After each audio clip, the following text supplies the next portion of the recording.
We don't. Hi. Oh, we're on. We're back. Anyway, welcome back, everybody.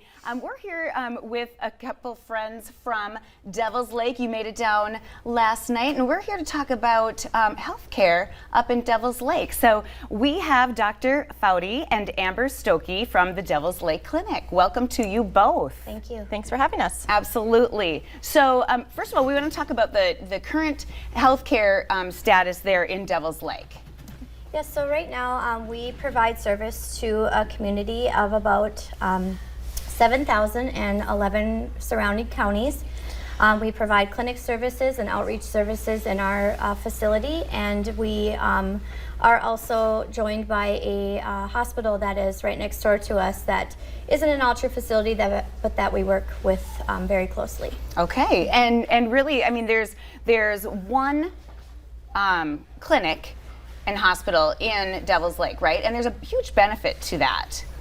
There is. So right now what we have is we have a, Altru owns the clinic, and then the hospital is owned by a separate entity. And over the past several years, what we have found is although we have good healthcare in Devil's Lake, we really feel that it could be taken up a notch. And we feel that by having the same entity operating a hospital and a clinic, that would give us the ability to have more streamlined care and keep our care closer to home, keep our patients closer to home instead of having to travel 90 miles or more for their health care. Right, because you're closest, you would go to either Minot or Grand Forks, correct? Correct. Okay, or even onto, I mean, well, not to Fargo, of course, but it does Altru, happen, though. But It does, sometimes yeah. you would have to. So yeah, that's quite the trip either way. It is. Yes. So anyway, so Dr. Fodi, tell us a little bit about what you do up there, and are you the only physician in Sure. that So field? So I'm a family medicine physician. I also provide obstetric care. So I Okay. take care of newborns all the way up through hospice care. We currently have 4 physicians that provide family medicine with obstetric care. We have 2 internal medicine physicians, and then we have multiple advanced practice providers, NPs and PAs, that provide both family medicine care and internal medicine care. Okay, you're a busy lady. I am busy, yeah. Wow. Well, I'm glad you were able to take the time to come down here, though, to talk with us, because that's important. So what are some of the other benefits that people in your area look for?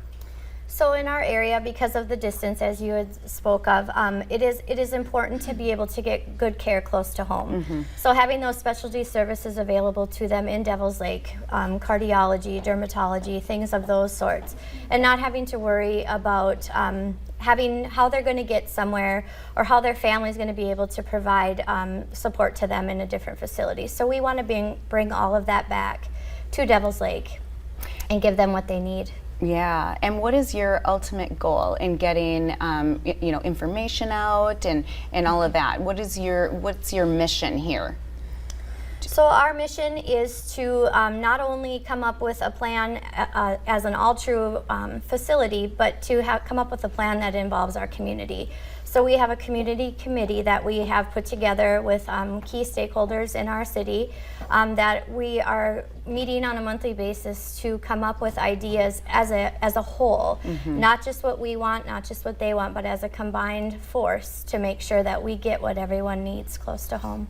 Hugely important. We've also held multiple community forums open to the general public so people can come, and as our community committee continues to make decisions and have suggestions, our plan is to share that with all of our community members so everybody feels that they're a part of the decision making. I love it. That's very important. Yes. And great that you're doing this. So thank you so much for taking the time to come down to be with us and sharing all about this. So thank you very much. Thank you. Yeah. Coming up on today's show, Break the Silence, an effort to prevent suicide. Find out how you can help.